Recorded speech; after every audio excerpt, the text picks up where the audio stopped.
Welcome to Global Tax Talks Tax in 60 Seconds. I'm Will Morris, and as we come towards the end of the year, I thought I'd very briefly review the major developments of 2024 and assess the current state of play.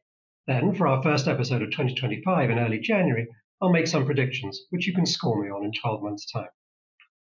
First, the OECD two-pillar project has moved forward in some respects and backwards in others. We still have no Amount A multilateral convention, and following the US elections, the MLC looks dead as a formal matter, even if or when a draft is released. That's not to say that destination-based taxation, however, isn't even stronger at the end of 2024 than it was at the beginning. Meanwhile, Amount B seems to be going the same way as Amount A, with countries slowly declining to apply it, including some countries that should know better. Even the US, which wants Amount B to be mandatory, has had to settle for a safe harbor approach for now. It's a bad signal that something that should have been simple has not proved to be so. Pillar 2, however, surges ahead, with countries legislating IIRs and QDMTTs weekly at the moment, nearly 50 countries so far, with more to come. But UTPRs are being legislated for less so. The OECD has produced several batches of guidance this year, which some, but not all countries are bringing into their own rules. And there's potentially more guidance coming by the end of the year, some of which could be quite controversial, as it may relate to new tax credits and incentives. And there remains considerable uncertainty around the UTPR, especially because of its application to US domestic income after the UTPR safe harbor expires at the end of 2025.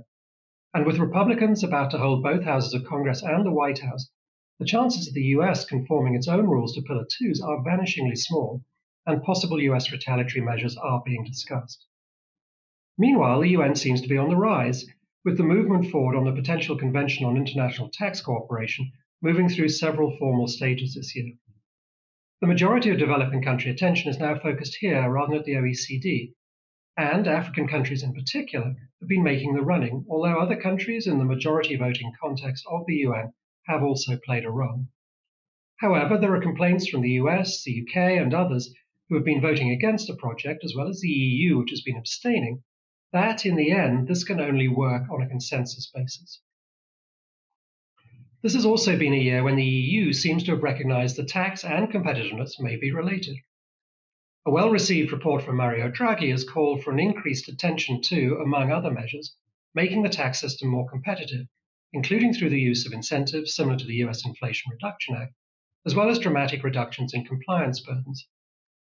This has been echoed by Commission President Ursula von der Leyen, including in her letters to new commissioners. We'll see, however, because many of these measures will require both unanimity and a change of heart by some. It's also been a year of momentous elections which have already affected tax conversations. In India, the new government is a coalition, which generally has been making favourable tax moves starting in its July budget.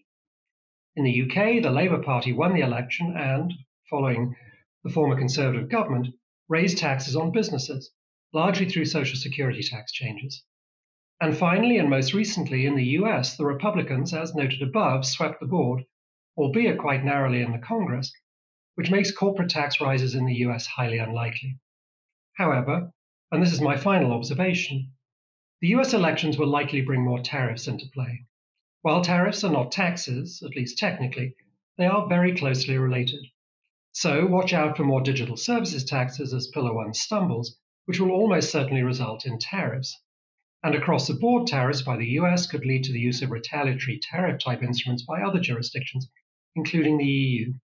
And then there are some interesting connections between transfer pricing valuations and custom/tariff valuations. So, another big year on the international tax scene, but with things perhaps even more uncertain at the end of 2024 than at the beginning.